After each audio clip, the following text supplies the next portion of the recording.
ఏపీలో మహిళల భద్రత దైవాధీనమే. రోజుకు 50 నుంచి 60 కేసులు మహిళలపై దాడులు, అత్యాచారాలు, హత్యలకు సంబంధించినవే అని గణాంకాలు చెబుతున్నాయి. రాష్ట్రంలో ప్రతి 2 గంటలకు ఒక ఘటన చోటు చేసుకుంటోంది. దిశ యాప్ను నిర్వీర్యం చేసిన కూటమి ప్రభుత్వం మహిళల భద్రత కోసం ప్రత్యేక చర్యలేవీ తీసుకోవడం లేదు. వరుదు కళ్యాణి, వైఎస్ఆర్సీపీ మహిళా విభాగం అధ్యక్షురాలు. డిఎస్సి ఇస్తామని చెప్పారు. నవంబర్ 5వ తేదీ నోటిఫికేషన్ అన్నారు. నవంబర్ అయిపోయింది, డిసెంబర్ అయిపోయింది, జనవరి కూడా వచ్చేసింది. ఏది డిఎస్సి నోటిఫికేషన్? ఉద్యోగాలు ఎక్కడ? 20 లక్షల ఉద్యోగాలు అంటే 4 లక్షలు సంవత్సరానికి ఉండాలి. ఏవా ఉద్యోగాలు? ఎంతమందికి మీరు 3,000 రూపాయలు ఇస్తూ ఉన్నారో నేను అడుగుతూ ఉన్నాను. గత ప్రభుత్వంలో జగనన్న ముఖ్యమంత్రి అయిన 7 నెలల్లో 1,25,000కు పైగా గ్రామ వార్డు సచివాలయ ఉద్యోగుల్ని, ప్రభుత్వ ఉద్యోగుల్ని జగనన్న ఇవ్వడం జరిగింది. మీరు ఎక్కడ 7 నెలలు అయిపోయినా ఒక్క ఉద్యోగమైనా ఇచ్చారా? ఆ పైన జగన్మోహన్ రెడ్డి గారు 2,60,000 మంది వాలంటీర్లకి ఒక భృతి ఇచ్చి 5,000 రూపాయలతో వాళ్ళకి ఉపాధి కల్పిస్తే ఈరోజు వాళ్ళందరికీ ఉపాధి లేకుండా చేశారు. ఎన్నికల టైంలో చిచిచి 5,000 ఎందుకు, 10,000 ఇస్తాం మేమనేసి ఆ వాలంటీర్స్ అందరికీ మభ్యపెట్టి ఈరోజు కనీసం 10 రూపాయలు కూడా వాళ్ళకి ఇవ్వకుండా, కనీసం ఉద్యోగాలు కూడా లేకుండా చేసి వాళ్ళు రోడ్డును పడేట్టుగా ఈ కూటమి ప్రభుత్వం ప్రవర్తిస్తూ ఉన్న పరిస్థితి ఈ రాష్ట్ర ప్రజలందరూ కూడా గమనిస్తూ ఉన్నారు. అలాగే తీసుకుంటే ఆ రామానాయుడు గారు అయితే వాలంటీర్ల దగ్గరికి వెళ్ళి ప్రచారంలో మీకు ఉద్యోగాలు జీతం 10,000 చేస్తాను, 10,000 ఈ కూటమి ప్రభుత్వం అధికారంలోకి వచ్చాక చేస్తుంది, మీకు జీతం పెంచిన వెంటనే జున్ను పట్టుకొని మళ్ళీ నా దగ్గరికి వచ్చి థ్యాంక్స్ చెప్పండి అని చెప్పారు. రామానాయుడు గారు నేను ఒకటే అడుగుతున్నాను, ఈ జున్ని పట్టుకొని ఈ వాలంటీర్స్ ఎవరికి ఇమ్మంటారు? వాళ్ళు ఉద్యోగాలు పోయినందుకు జున్ను ఇమ్మంటారా రామానాయుడు గారు అని నేను అడుగుతూ ఉన్నాను. అలాగే ప్రతి దగ్గర కూడా ఉద్యోగస్తులకి ఎంత నెట్ట నిలువుగా మోసం చేశారంటే వాళ్ళకు ఒక డిఏ లేదు, పిఆర్సి కమిషన్ లేదు, ఐఆర్ లేదు, ఇవన్నీ ఇస్తామని చెప్పారే.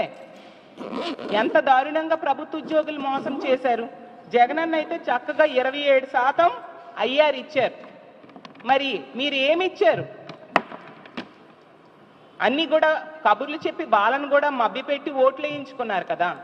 ఇప్పుడు ఇవేవి వాళ్ళకి లేకుండా చేసిన పరిస్థితి మీరు కల్పించారు కదా. ఈరోజు ఉద్యోగుల పరిస్థితి ఎంత దారుణంగా ఉందంటే ఈ తెలుగుదేశం పార్టీ నాయకులు వాళ్ళని కొడుతున్నారు, తిడుతున్నారు, ఉద్యోగుల్ని కేసులు పెడుతున్నారు. అసలు జైల్లో ఉద్యోగులకైతే బట్టలు విప్పి తనిఖీలు చేయిస్తున్నారంట. ఎంత దారుణంగా ఉద్యోగుల పరిస్థితి ఈరోజు ఈ రాష్ట్రంలో ఉంది. ఇంకో ముఖ్యమైన పథకం 3 గ్యాస్ సిలిండర్స్ ఇస్తామని చెప్పారు. మొన్ననే మేము కౌన్సిల్లో నాదెండ్ల మనోహర్ గారి ద్వారా అతని నోటితోనే చెప్పించడం జరిగింది. కేవలం 895 కోట్లు మాత్రమే రిలీజ్ చేయడం జరిగింది బడ్జెట్లో. అది కూడా ఒక్క సిలిండర్ కూడా ఫుల్గా ఇప్పుడు ఉన్నారు ఎంతమంది ఎల్పిజి గ్యాస్ సిలిండర్స్ కనెక్షన్స్ 1,55,00,000 మంది ఉన్నారు. అందులో తెల్ల కార్డు ఉన్న వాళ్ళు 1,48,00,000 మంది ఉన్నారు. ఒక్క సిలిండర్ మొత్తం ఈ 1,48,00,000 మందికి ఇవ్వడానికి కూడా ఈ 895 కోట్లు సరిపోని పరిస్థితి. అంటే మొదటి సంవత్సరమే ఈ ఉచిత గ్యాస్ సిలిండర్స్ విషయంలో ప్రజల్ని మోసం చేశారు అనేది తేటతెల్లమైపోయింది. అలాగే మద్యం, గంజాయి గత 7 నెలల కాలంలో మనం చూస్తూ ఉన్నాము. మద్యం ఏరులై పారుతూ ఉంది. వీధికి ఒక బెల్ షాప్ చొప్పున తయారయ్యే పరిస్థితి కల్పించారు. ఈ పార్టీ ఎమ్మెల్యే నిర్వహిస్తున్న మద్యం షాపులకి అనుబంధంగా ఈ బెల్ షాప్స్ నిర్వహించిన సంగతులు ఎన్నో మనం చూసాం. ఈవెన్ హోమ్ మినిస్టర్ గారి సొంత నియోజకవర్గంలో బెల్ షాప్స్కి వేలం వేశారంటే ఎంత దారుణంగా బెల్ షాప్స్ ఉన్నాయో అర్థం చేసుకోవచ్చు. బెల్ షాప్ దొరికితే 5 లక్షల రూపాయలు ఫైన్ వేస్తామని చెప్పారు. ఎంతమందికి ఫైన్ వేశారు? ఎన్ని బెల్ షాప్స్ని మీరు పట్టుకోగలిశారో నేను అడుగుతూ ఉన్నాను. అలాగే తీసుకుంటే జగన్మోహన్ రెడ్డి గారి టైంలో ప్రభుత్వ పాఠశాలలు చాలా కలర్ఫుల్గా తయారు చేశారు. నాడు నేడు ద్వారా విద్యకి చాలా ఇంపార్టెన్స్ ఇచ్చారు జగనన్న తన ముఖ్యమంత్రిగా ఉన్న 5 సంవత్సరాలు కూడా. ఇప్పుడు తీసుకుంటే వైన్ షాప్స్ చాలా కలర్ఫుల్గా ఈ కూటమి ప్రభుత్వం గత 7 నెలలుగా తయారు చేసిన పరిస్థితి మనం చూసాం. జగనన్న విద్యాంధ్రప్రదేశ్గా ఈ ఆంధ్రప్రదేశ్ రాష్ట్రాన్ని తయారు చేస్తే ఈ కూటమి ప్రభుత్వం మధ్యాంధ్రప్రదేశ్గా చేస్తూ ఉన్న పరిస్థితి మనకు క్లియర్గా కనిపిస్తుంది. ఎందుకంటే 77 రోజుల్లో ఈ కొత్త లిక్కర్ పాలసీ వచ్చి 77 రోజులు అయింది. 77 రోజుల్లో 66,000 కోట్ల మద్యాన్ని తాగించారు. మరి మధ్యాంధ్రప్రదేశ్ అనక ఇంకేమంటారు? ప్రజలు, ముఖ్యంగా మహిళలు ఈ మద్యం తాగి చాలా అఘాయిత్యాలు, దాడులు, అత్యాచారాలు జరుగుతున్నాయి. నిజంగా ఈ కూటమి ప్రభుత్వం అధికారంలోకి వచ్చాక ఈ రాష్ట్రం మధ్యాంధ్రప్రదేశ్గా మారిపోయిందని ఎంతగానో బాధపడే పరిస్థితిని తీసుకొచ్చారు.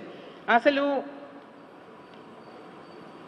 ఈ రాష్ట్రాన్ని, పేద ప్రజల జీవితాల్ని ఏం చేద్దాం అనుకుంటున్నారు మీరు అని చెప్పాల్సిందిగా అడుగుతూ ఉన్నాను. తీసుకుంటే 28,40,000 కేసులు బీర్ల అమ్మకాలు జరిగాయి. అలాగే 87,82,000 కేసుల లిక్కర్ అమ్మకాలు జరిగాయి. ఎంత ఘోరంగా బెల్ షాప్స్ పెట్టి మద్యం ఏరులై పారించేట్టుగా ఈరోజు ఈ కూటమి ప్రభుత్వం మద్యం పాలసీని అమలు చేస్తూ ఉన్న పరిస్థితి. అసలు పల్లెల్లో ఏటీఎంలు ఉండవు చాలా దగ్గరలో, కానీ ప్రతి పల్లెలో కూడా మద్యంలో ఏటీఎంలు, అంటే ఎనీ టైం మద్యం దొరికే పరిస్థితిని ఈ కూటమి ప్రభుత్వం ఈరోజు కల్పించింది. 2023 డిసెంబర్లో, అంటే జగనన్న ముఖ్యమంత్రిగా ఉన్న టైంలో 25,83,530 కేసుల మద్యం అమ్మకాలు జరిగాయి. అలాగే బీర్లు తీసుకుంటే 6,40,370 కేసుల అమ్మకాలు జరిగాయి. ఈ ఏడాది డిసెంబర్లో 30,46,362 కేసులు లిక్కర్ అమ్మకాలు జరిగాయి. అంటే లిక్కర్లో 4,62,832 కేసులు అమ్మకాలు పెరుగుదల మనం చూసాం. అలాగే బీర్లు తీసుకుంటే 9,11,815 కేసులు బీర్ల అమ్మకాలు ఈ ఏడాది జరిగింది. గత ఏడాది డిసెంబర్లో 6,40,370 కేసులు. అంటే ఆ సంవత్సరంకి ఈ సంవత్సరంకి మద్యం కానీ అలాగే బీర్లు కానీ అమ్మకాల్లో ఎంత తేడా ఉంది, ఎంత ఎక్కువ మద్యం వరదలా పారుతుంది అనేది ఈ రాష్ట్ర ప్రజలు గమనించాల్సిందిగా కోరు.